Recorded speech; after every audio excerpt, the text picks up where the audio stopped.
We're on BBC Radio Manchester as well. I want to tell you what's happening on Sunday. Every 2 hours, a baby is born in the UK with a serious heart condition.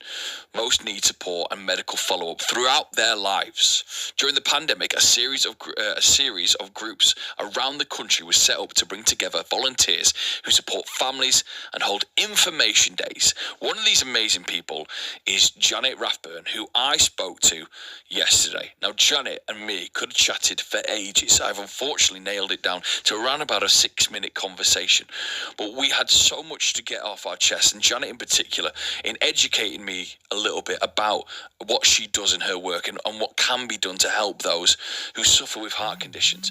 Now, Janet is from Mosley in Tameside, is the chair of one of these groups, and the group is called Patient and Public Voice Partner. She spoke to me earlier. Throughout our conversation, I was just in awe of her strength and how brilliant Janet is. The reason I'm involved with the group is that I have a daughter, a grown-up daughter now, with a heart condition. She has tetralogy of Fallot, which is a congenital heart condition. She was born with it. So I've been involved with children's heart charities since my daughter was 2. Over the years, I've been involved in various different aspects of it, nationally, locally, internationally, and so on.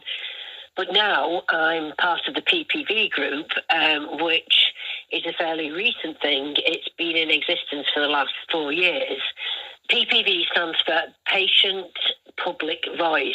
So the role of the group is to make sure that the clinicians, the people who are looking after people with congenital heart conditions, from babies to old age, are aware of how patients and their families feel.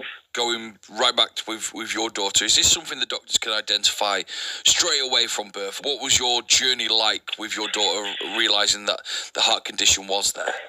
Well, thanks to the wonders of modern technology, people now do know, mums do know, usually a 20-week scan will show that something isn't going right with the baby's heart. But I'm talking about quite a long time ago. So in those days, you didn't have any idea at all. And Sarah's actually in her 40s now. So, yeah, it was a big shock. When she was born, I'd already got one daughter who was fine. And so when she was born, it was a really big shock.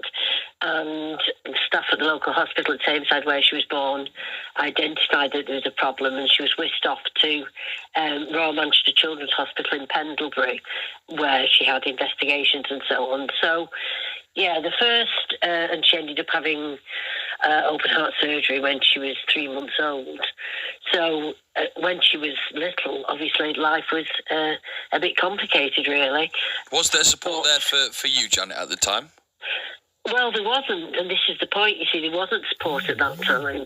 So when my daughter was about 2, I heard about a charity which is now known as the Children's Heart Association, which is still going strong in the Northwest.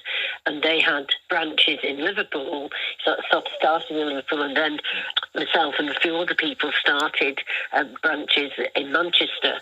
And from that, we started a support group for parents supporting parents, and also, as it still does today, raises lots of money for hospitals and awareness, particularly for Royal Manchester Children's Hospital and Alder Hey in Liverpool.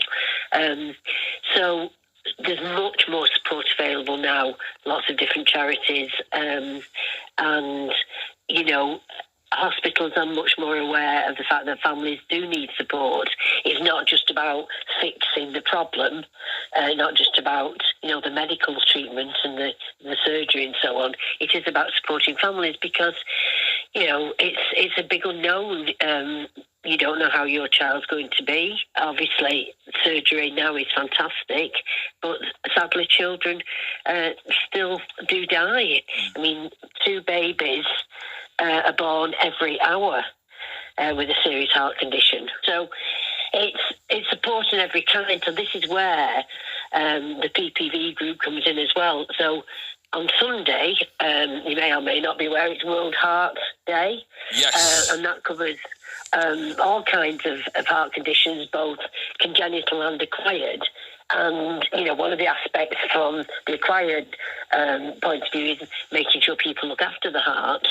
But obviously, when a child's born with a congenital heart condition, it's what it is. So it's about how you help that child and that family. So our main role is to make sure, like I said, that the voice of the patient and the families are heard. The group itself is made up of volunteers, and over the last 4 years, we've had volunteers ranging from 18 to 79 years of age. And obviously, we started at the height of the pandemic, but it was really great when we could have our first face-to-face meeting, which we had in Liverpool last year, and we're actually having another one next weekend. So actually meeting people and being able to chat to them and get to know a little bit more about their stories as well, other than just a meeting, is really nice. So, and where can we find more about you, Janet, and the obviously the group? Right. Well, for further information, you need to contact the Northwest Congenital Heart Network at Alder Hey. We actually based at Alder Hey Hospital, and so obviously there's a website there. So it's the Congenital Northwest Heart Network. Obviously, one of the things we are keen to do is to attract more patient reps. We have a 4-year term of office, and obviously some people will be stepping down over the course of the next year. So we really do need people who can represent the views and experiences of everyone and provide feedback on how services are working across the Northwest. It's support and challenge. If things aren't going well, the NHS, the clinicians, the medical people need to know that, because obviously they want to improve the services they're offering. So only patients and families can give that point of view, can give that perspective.